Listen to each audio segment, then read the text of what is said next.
Hola, buenas tardes para todas y para todos. Bueno, antes que nada, mi nombre es Valeana Alioy y elegí en esta ocasión hacer el video para el final de la materia teoría política. Elegí el autor Adam Smith, que habla sobre el liberalismo económico y que es considerado uno de los, el fundador, el fundador del liberalismo económico, ¿no? Y que muchos liberales hoy en día lo utilizan y me pareció muy interesante para trabajar su obra en este video. Bueno, a continuación desarrollaré sus conceptos más importantes.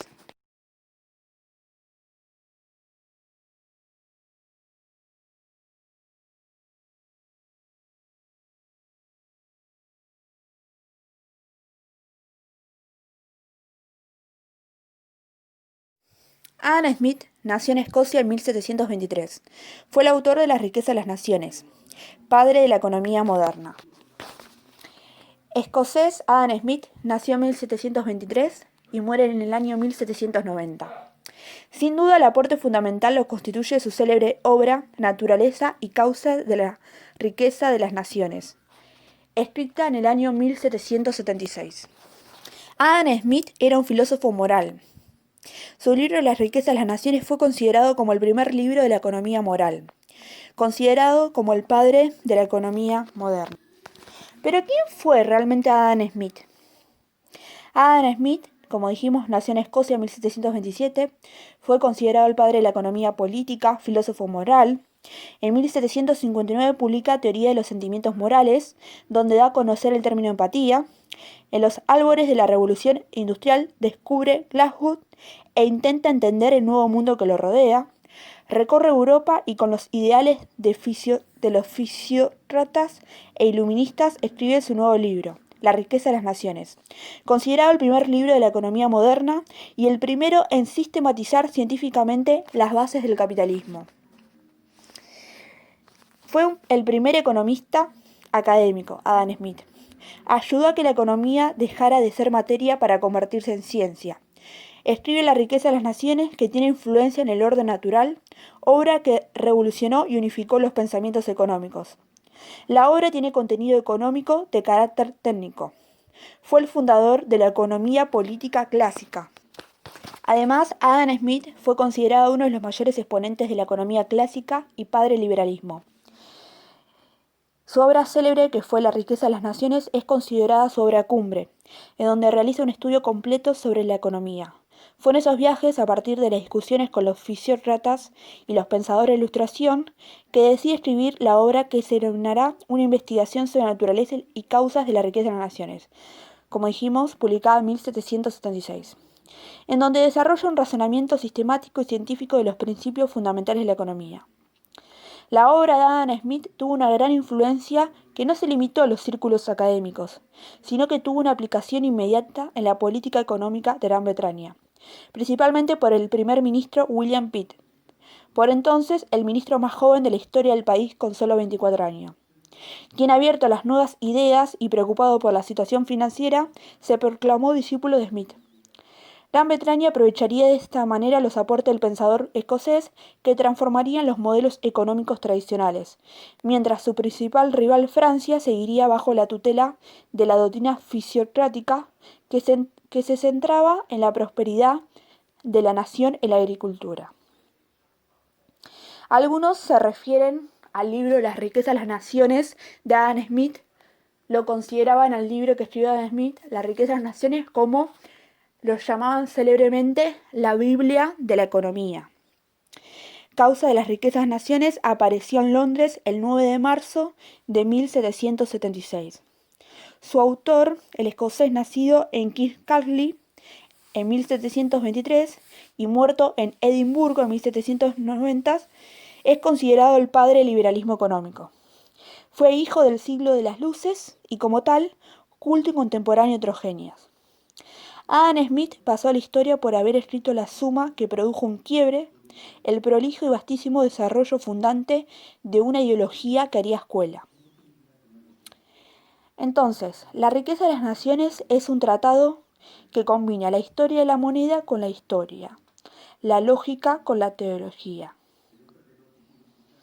Su tesis económica es simple y puede resumirse en 3 principios. Que, como ser económico, el hombre tiene impulso natural del lucro. Que el universo está ordenado de tal manera que los empeños individuales de los hombres se conjugan para componer el bien social. Que, conforme a lo anterior antes mencionado, el mejor programa consiste en dejar el proceso económico siga su propio curso.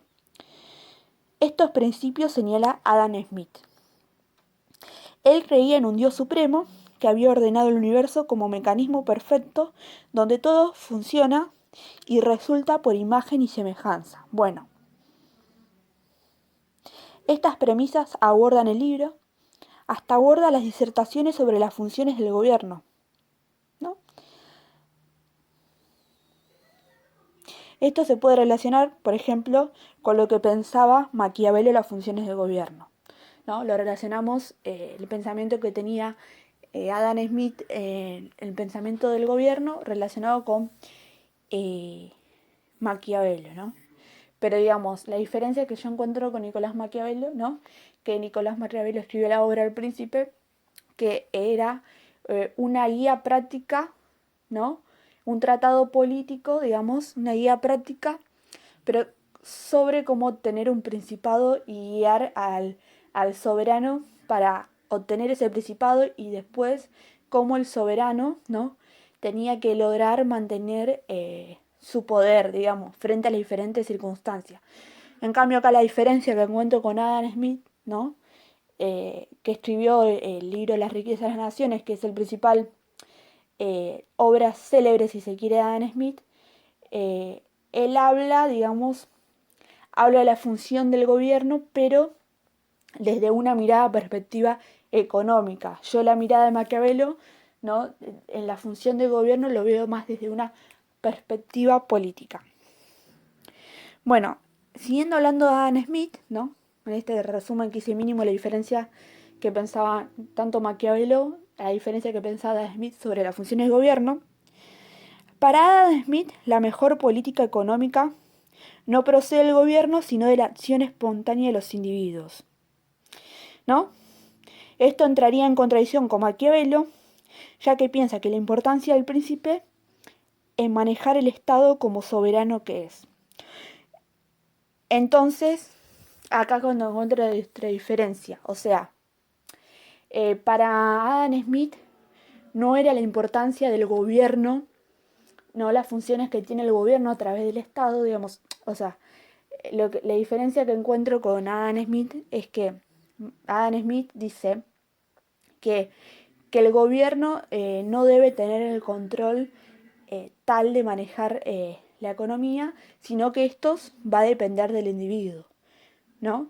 En cambio yo veo lo que dice Nicolás Maquiavelo, que sí hacía la importancia de que el príncipe, ¿no?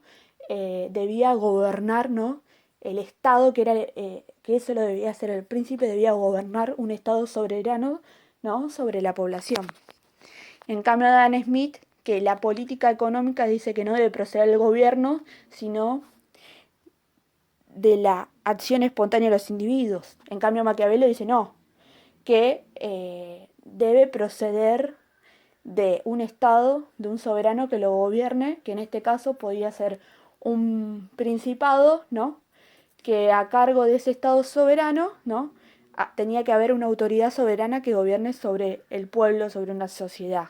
En cambio, para Adam Smith dice que no, que la economía no tiene que ser una actividad del gobierno, sino que tiene que ser una actividad espontánea de los individuos.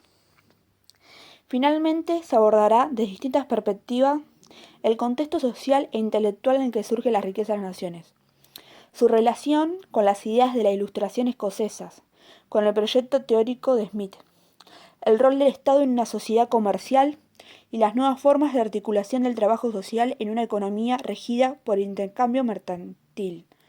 La riqueza de las naciones no puede estudiarse independientemente del marco histórico y el debate de las ideas de la Escocia del siglo XVIII.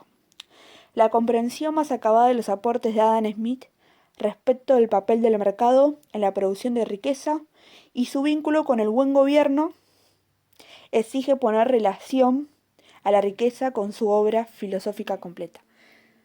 Acá también encuentro la diferencia con lo que dice Maquiavelo, que se alejaba del pensamiento mágico, ¿no? Y aquello que tenía que ver con lo moral, lo religioso, un gobierno, que se alejaba de hacia un buen gobierno y Maquiavelo quería ir hacia un gobierno eficaz.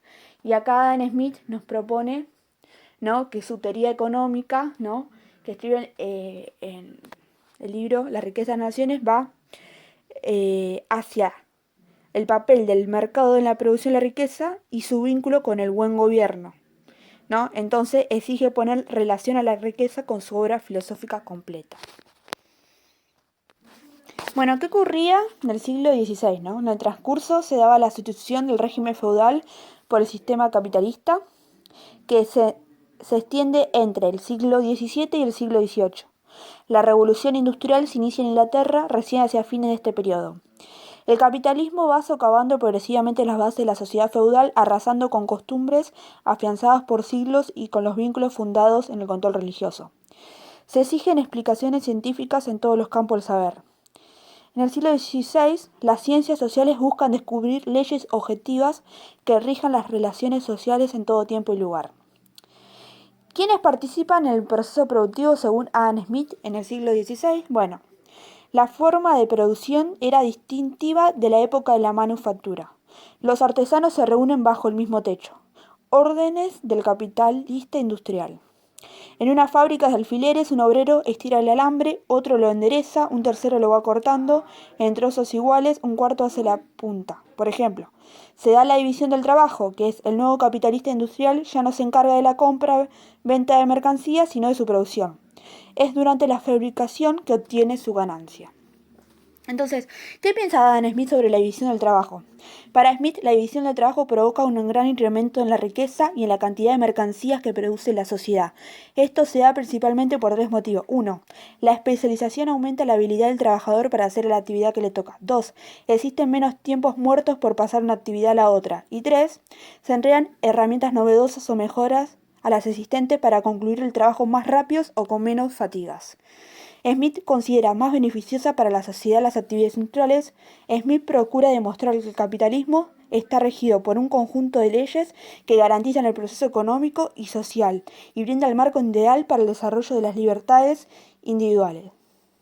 Smith reconoce que las consecuencias de la división del trabajo sobre el desarrollo intelectual y espiritual de los trabajadores son desastrosos, como que ellos realizan pocas actividades sencillas, son tareas muy monótonas. Esto entorpece al trabajador y lo incapacita para realizar otras actividades. Smith admite también que los capitalistas quieren pagar lo mínimo y los trabajadores quieren salarios más altos. Tienen intereses contrapuestos. El hecho de no contar con las máquinas y herramientas para producir coloca a los trabajadores en una relación de dependencia con respecto al capitalista.